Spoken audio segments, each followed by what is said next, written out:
Good evening, kindred. I am Teranz, and welcome back to more Vampire the Masquerade Coteries of New York. Last time we were helped to...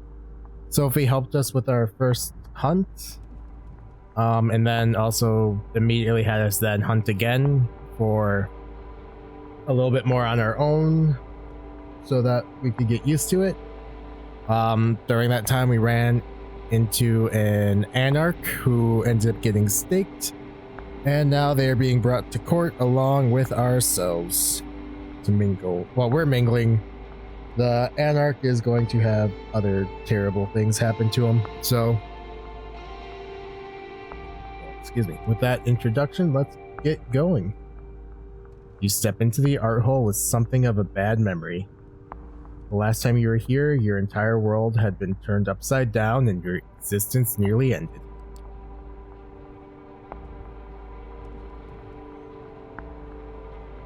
But tonight there is very little outward hostility.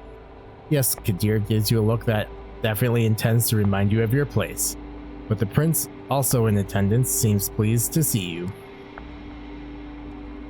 Welcome, Sophie. Teranz, did I get that right? Good evening to both of you. I understand there is somebody else you wish to present to the court tonight? Yes, Prince. They will be joining us shortly. My assistant is retrieving them presently. This better be worth the prince's time, Langley. The prince gives Kadir a cold glance. As you can tell, I've pretty much forgotten any semblance of voice I was trying to do, if they even come across, but oh well. Forgive the sheriff's harshness. He is in a particularly foul mood tonight. Something to do with Teranz's beginner looting his grasp, I do believe. Ouch, that must hurt his ego. Even if his only reply is a crooked smile. The mention of your sire makes you come back and...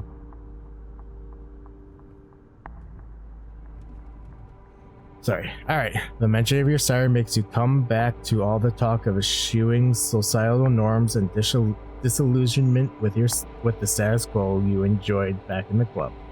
Look at you now. Behaved. Agreeable.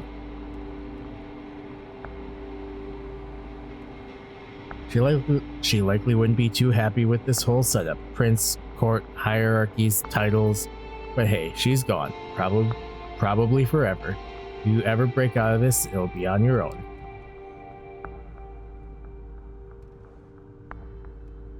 The flare-up of whispers in the gallery hall breaks you out of your thoughts. Gregory enters the room, the jumpsuit-clad inert vampire still staked on his shoulder. The show's about to start.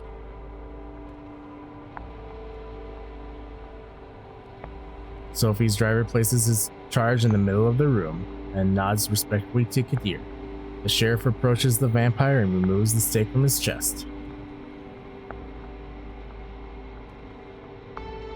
The captive's eyes flicker to life as he starts looking around in disbelief. Like a cornered animal, he backs out on all fours, keeps going in circles until he realizes he's trapped. Kadir steps on the man's chest and pins him to the floor. Why, who do we have here? Oh fuck, oh shit, no, come on, don't. Silence. The sheriff takes on an aura of utter dread. He appears as if he's a primal force of nature that's out to get you, and there's absolutely nothing you can do but shrivel in terror. The beast inside you shriek, and you could swear it happened in unison with the instincts of some of the other guests here tonight.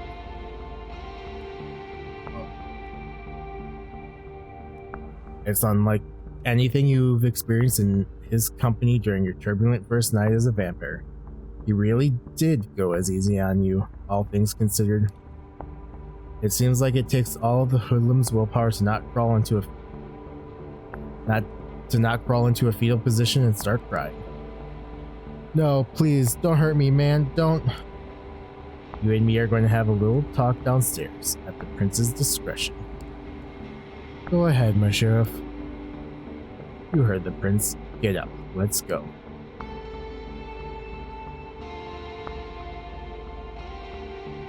He doesn't wait for a confirmation. He just grabs the man and drags him, kicking and screaming, out of the room. Conversations start all around, some whispered, some quite overt.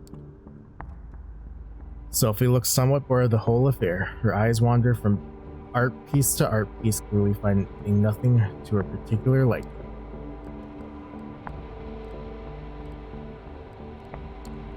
So, what happens now? It'll be at least some minutes before Kadir gets the information he seeks out of this slug. Why not mingle while we wait for him to break? Excuse me. Sophie leaves your side and goes to a corner of the gallery where a group of kindred, some seemingly pretty old-fashioned, gathered. A concierge offers you a drink, still warm. It smells nice. Just a sip to start you off, a splash over your palate, coating your tongue and the inside of your cheek. Nourishment. You're left to your own devices. You have a look around.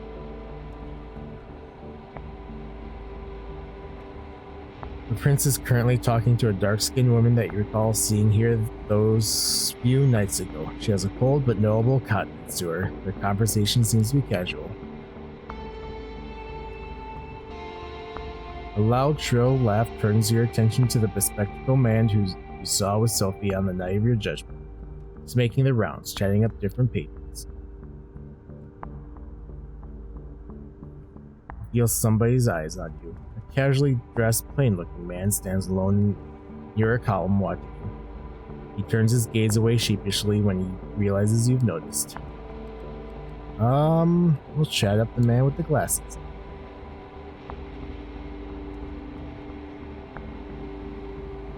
The man notices your attention, but it takes a few minutes before he pauses his mingling for long enough to actually... Alright, let's start this again. The man notices your attention, but it takes a few minutes before he pauses his mingling for long enough to actually approach him. He looks at you quizzically. Thomas Arturo. Is that your name? I assumed you'd like to know it. You know, I know you, by name of course. Teranz? Embraced just a few nights ago, huh? Well, well, well. How's Undeath treating you? It takes some getting used to, for sure. Oh, it sure does. Sure does. Good thing we have an eternity to make the best of it, right? He takes a moment to clean his glasses, completely ignoring you until he's done and puts them back on. I'm sorry, got a bit distracted. You know, most of us don't need to wear these, right?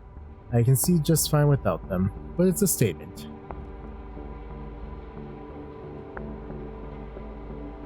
Damn things keep catching specks of dust and other assorted shit though. Never stay clean for long. Sometimes I think they're more trouble than they're worth, wouldn't you say?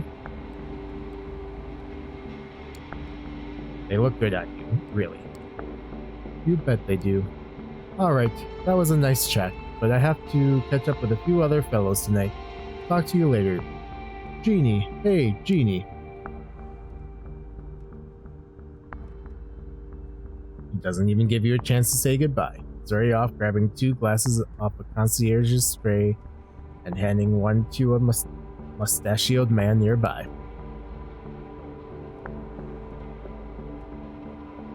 You notice Sophie mingling with other kindred, clearly in her element and not to be disturbed. Kadir hasn't come back yet, so you can probably still find time for at least one conversation. Confront the man with... There's something about this guy. It's not that he's staring at you. Most everybody in this room has at one point or another. It's how he does it. He seems shy, maybe even afraid.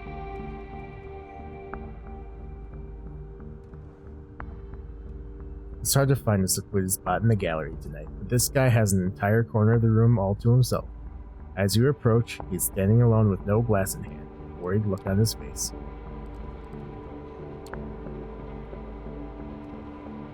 So you care to tell me what's so interesting about me that you've been looking at me since I came in? Sorry, didn't mean to pry. Just seeing how you're doing. You're still in one piece. That's good. I'm glad. Name's Larson, or you can call me Robert. Either's fine. So, who are you? You mean, like, generally? A vampire, same as you, though I might not quite look it.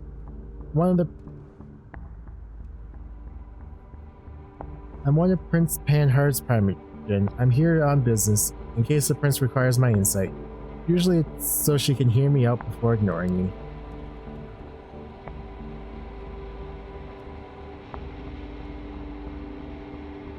Not sure if you were paying attention the other night, but when the prince mentioned diverging opinions on whether you should be executed or not, that was me.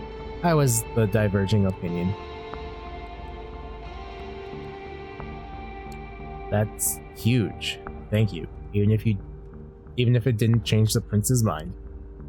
Yeah, that's usually how it goes. Listen, I don't want to be rude and I appreciate you reaching out, but word of advice, stay away from me.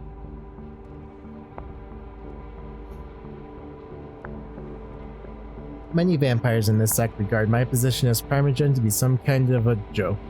You know, you talk to me, they'll notice, and they'll hold it against you.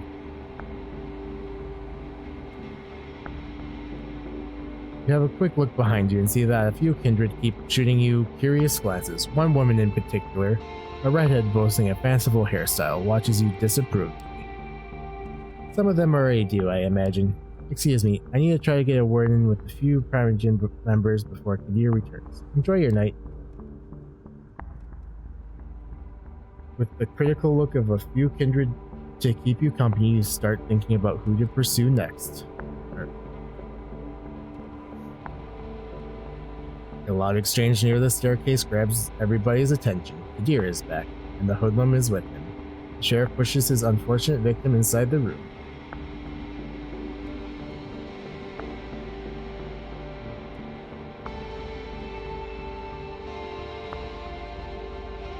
That stupid hat is still inexplicably on his head, covering some of his ruined face in welcome shadow. He is barely conscious. Alright, one second. My headset just died, so I don't know if... So, you're still getting the audio. I am...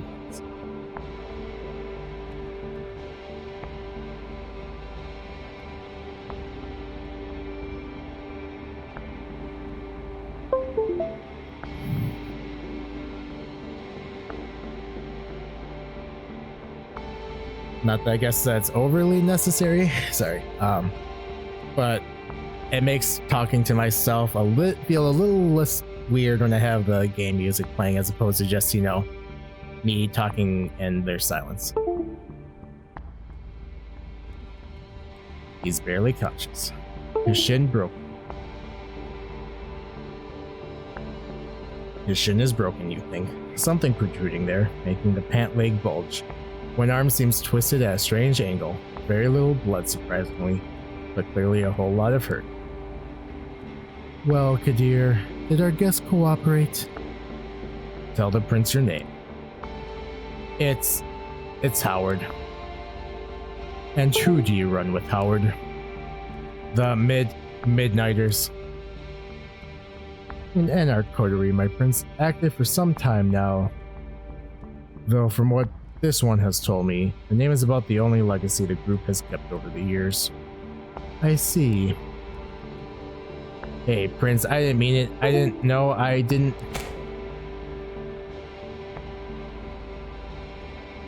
A loud crack makes some of the guests audibly gasp as Kadir slap dislocates the man's jaw. A spray of blood creates something like an abstract art piece on the floor.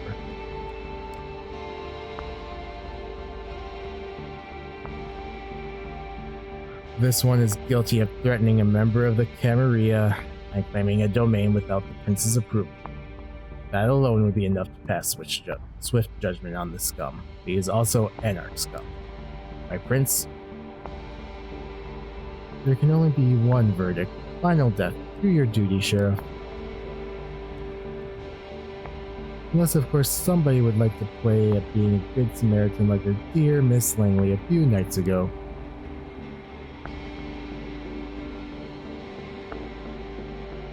The look the prince serves you and Sophie is a cruel jest. Sophie takes it gracefully, smiling and slipping her arm under yours in a strange public show of affection. Nobody says that. Ugh. So, my headset died again. Yay! Well, say it died again, but I mean, it died because it's wireless and I'm bad about keeping it charged, I guess, because I either don't use it that much or yeah, basically I don't use it that much, and it probably drains even when I'm not using it, so I will just have to go without audio, which feels a little bit weird. Well, go without the game audio, but you're still getting it, and that's really what matters. So anyway, the vampire named Howard jumps to his feet and makes for the window.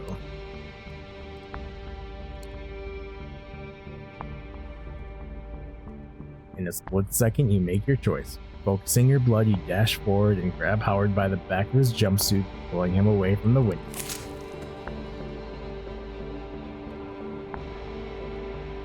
You expect some resistance, but you find you don't have to worry about it when a swift cut separates Howard's head from his body. You let go and the headless corpse slumps to the ground. Kadir is standing between you and the window, his sword drawn, an ugly smile on his face. Well, Teranz, your eagerness is laudable, if unnecessary. That Howard fellow couldn't have escaped his fate, not facing Kadir's expertise. However, I have made note of this show of loyalty on both your and your patron's accounts. I would like to thank Miss Langley for bringing this Anarch bug to my and Kadir's attention. As you all have found the verdict satisfactory? It's a rhetorical question, everybody here knows it. When I consider tonight's meeting concluded, good night to all of you.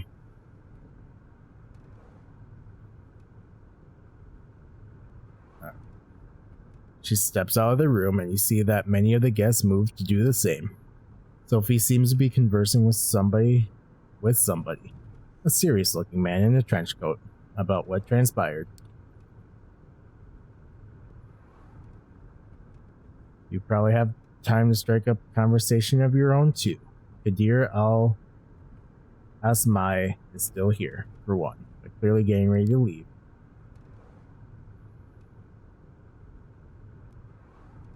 Both Larson and Arturo seem to have stayed around too. One is still moping around, the other chatting, with the remaining attendants as if nothing happened in the meantime. Man, I don't know who I want to talk to. I really don't want to talk to anybody, but I guess I'll talk to Kadir before he leaves. You decide you won't get a better shot at... The sheriff's mood seems to have improved, so you decide you won't get a better shot at saying your piece. He's just sheathing his sword as you approach him. He notices you just before his face turns from a melancholic frown back to his regular predatory smirk. You seem to have caught him in a moment of reflection. What is it, Teranz? Hey, are you okay? Did I catch you at a... Hey, are you okay? Did I catch you at a bad time? I am really bad at keeping accents straight. Or not accent. Wait, yeah. Accents, voices, whatever I am attempting to do, and probably poorly. Straight. Anyway, the smirk is gone. His lips are tight now, his face a mask of professionalism and restraint. I have no idea what you're talking about. This is a night like any other.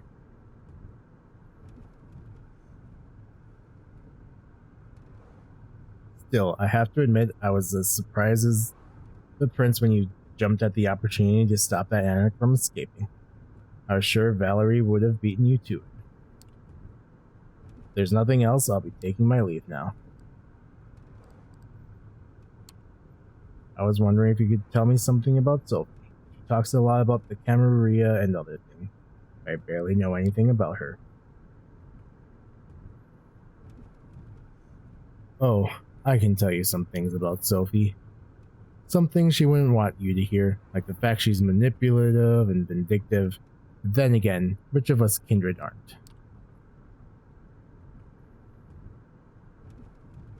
You want to know more about Sophie's past? Ask her. She's unlikely to tell you the truth, though. I'm sure she's never told me despite our previous history. That's what we do, fledgling. We exist for our centuries and we lie. To our families, our friends, our lovers, to our kindred, sires, and childhood. To ourselves. Alright, let's go over the definitions quickly before I forget. Coterie is a small group of kindred united by the something. Final death is when a vampire dies. Child is the progeny created. Alright.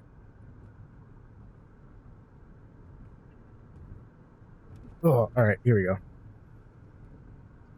He picks up the sword and turns towards the stairs. Good night. And watch yourself. You messed up my batting average, so I'll be sure to keep a close eye on you. With that final threat, he leaves the gallery. It's right about when Sophie also ends her conversation and walks over to you. Interesting evening, wasn't it? Come, Gregory's waiting downstairs. She seems preoccupied with something and not in a talkative mood. It's an awkward ride back to the city.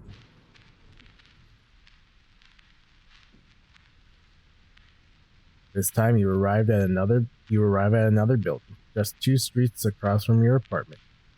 She brings you upstairs through a very nice lobby and a luxurious looking hall into her domain. Please, have a seat. I shall be right with you.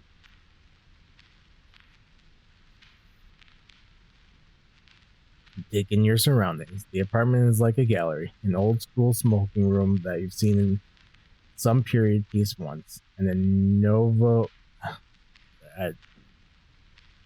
I'm sure I've heard this before, but just pronouncing it is rough. Anyway, at a novo riche living room, meticulously combined together.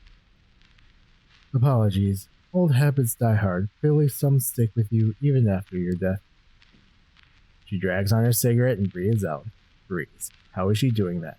Can you do that? Oh, yes. You might not know. It takes some practice, but you can keep smoking if you'd like. Other things too. Experiment. You might surprise yourself.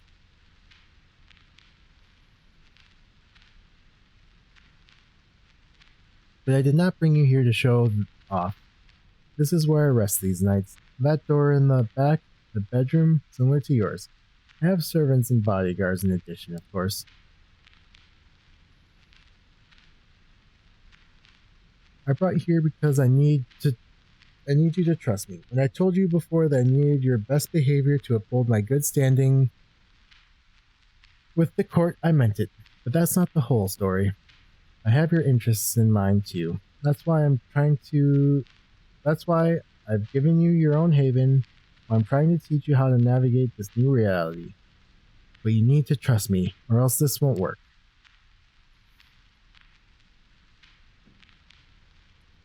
You can come here whenever you like, whenever you feel like.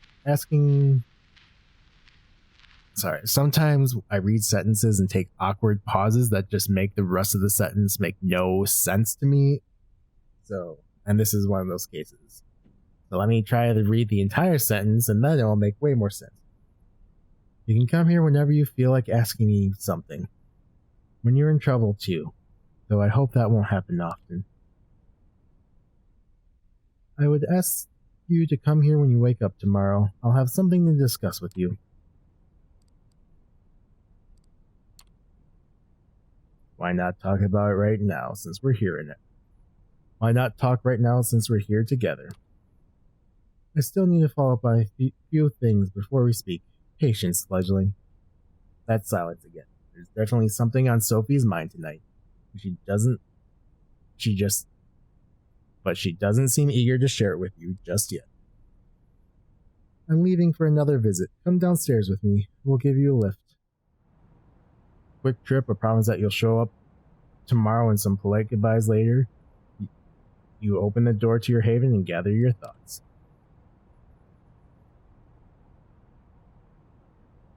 It's exciting in a way, being dragged deeper and deeper into this secret society and its rules. Whatever Sophia's planned for you, it's bound to teach you more about this thing you've become. You sink into your vampiric sleep with just a sliver of hope. It's a welcome change. Alright, we'll hit the rest button.